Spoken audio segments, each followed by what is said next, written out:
Assalamualaikum warahmatullahi wabarakatuh. Perkenalkan, nama saya Nur Iksan, kelas Fisik RG, NIM 1931042090. Nah, pada kali ini saya akan mengerjakan tugas dari mata kuliah perkembangan motorik, yaitu membuat video pembelajaran.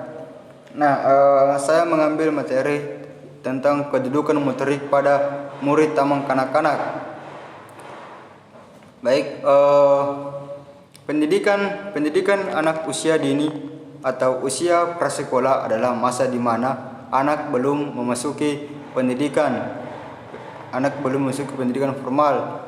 Rentang usia dini merupakan saat yang tepat dalam mengembangkan potensi dan kecerdasan anak. Pengembangan potensi anak secara terarah pada rentang usia tersebut akan berdampak pada kehidupan masa depannya. Itu menurut Isjoni 2007. Taman kanak-kanak merupakan salah satu bentuk program pendidikan anak usia dini. TK bukanlah jenjang pendidikan wajib diikuti, namun memberikan manfaat bagi penyiapan untuk masuk SD. Anak merupakan individu yang unik dan memiliki karakteristik tersendiri sesuai dengan tahap usianya. Masa anak merupakan masa keemasan Golden Age, di mana stimulisasi seluruh aspek perkembangan berperan penting untuk tugas perkembangan selanjutnya. Perlu disadari bahwa masa-masa awal kehidupan anak merupakan masa terpenting dalam rentang kehidupan seorang anak. Salah satu program pemerintah dalam mewujudkan sasaran pengembangan pendidikan nasional dan pembinaan pendidikan prasekolah. Pendidikan prasekolah ditekankan kepada bentuk pendidikan. Taman kanak-kanak TK yang terdapat di jalur pendidikan sekolah. TK adalah suatu lembaga pendidikan prasekolah bagi anak yang berusia 3 sampai 6 tahun. Pada kurikulum, proses pembelajaran murid TK difokuskan pada peletakan dasar-dasar pengembangan sikap yang akan meningkatkan kemampuan efektif anak. Pengetahuan yang akan meningkatkan kemampuan kognitif anak dan keterampilan yang akan meningkatkan kemampuan motorik anak. Pembelajaran yang dilakukan tidak membebani anak dan belajar efektif. Salah satu fokus kurikulum adalah meningkatkan kemampuan gerak. Membicarakan gerak pada anak TK menjadi sangat menarik karena aktivitas atau kondisi gerak pada anak TK sangat tinggi atau dominan. Hasil pengamatan 70-80% anak TK melakukan gerak pada proses belajarnya yang menggunakan pendekatan bermain. Penanaman gerak atau motorik yang benar sangat penting sebab akan memberikan kontribusi terhadap pertumbuhan anak. Pembelajaran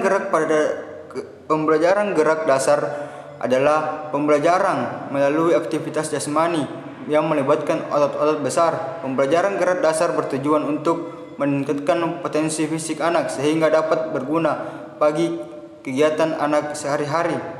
Proses pembelajaran gerak dasar dapat dilakukan melalui kegiatan fisik seperti berlari, melompat dan meloncat. Proses pembelajaran gerak pada dasar murid TK dapat dilakukan dengan berbagai cara. Salah satu cara efektif adalah cara bermain.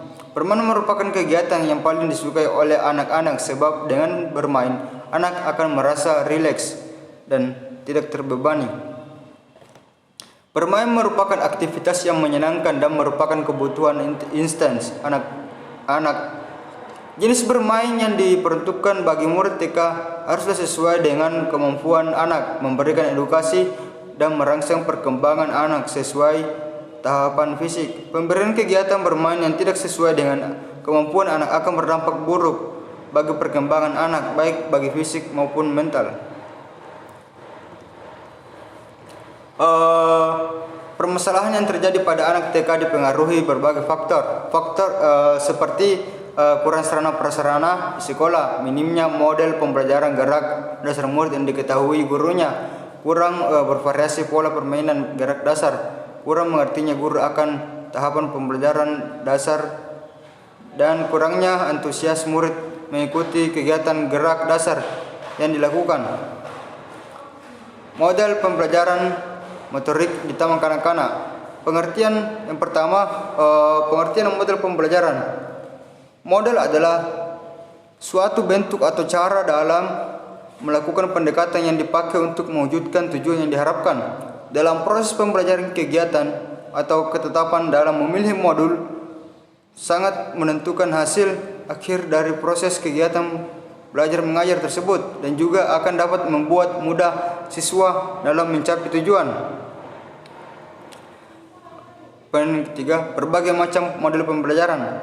Model pembelajaran merupakan kerangka atau frame yang diciptakan oleh guru untuk mencapai tujuan pembelajaran yang diharapkan. Menurut Sugianto 2008.256 terdapat beberapa model yang dapat dipergunakan untuk mengoptimalkan kondisi belajar. Yang pertama, model pembelajaran konseptual.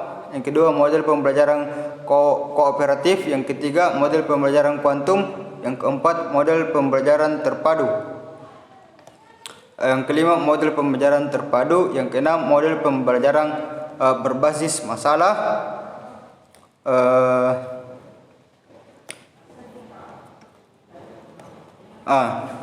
Berikutnya itu manfaat model pembelajaran.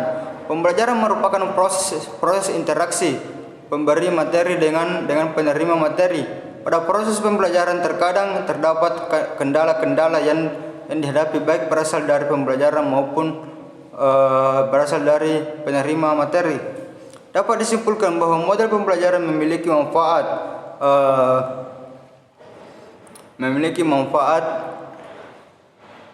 bagi perancang model, guru dan siswa. Pada perancang model pembelajaran, bagi perancang model pembelajaran, model bermanfaat sebagai pihak untuk mengidentifikasi masalah yang ada pada proses pembelajaran. Poin berikutnya itu tahapan pengembangan model pembelajaran. Pengembangan model pembelajaran merupakan suatu terobosan yang dilakukan dengan cara menciptakan model baru pada proses pembelajaran. Pengambilan model pembelajaran bertujuan untuk mengefektifkan dan mengefisienkan pencapaian tujuan pembelajaran. Berikut untuk menyusun model pembelajaran terdapat beberapa ciri yang harus diupayakan, yaitu yang pertama atau A, berdasarkan teori pendidikan dan teori belajar dari para ahli tertentu. B, mempunyai misi atau tujuan pendidikan tertentu. C, dapat dijadikan pedoman untuk perbaikan kegiatan belajar mengajar di kelas. C, memiliki bagian-bagian model yang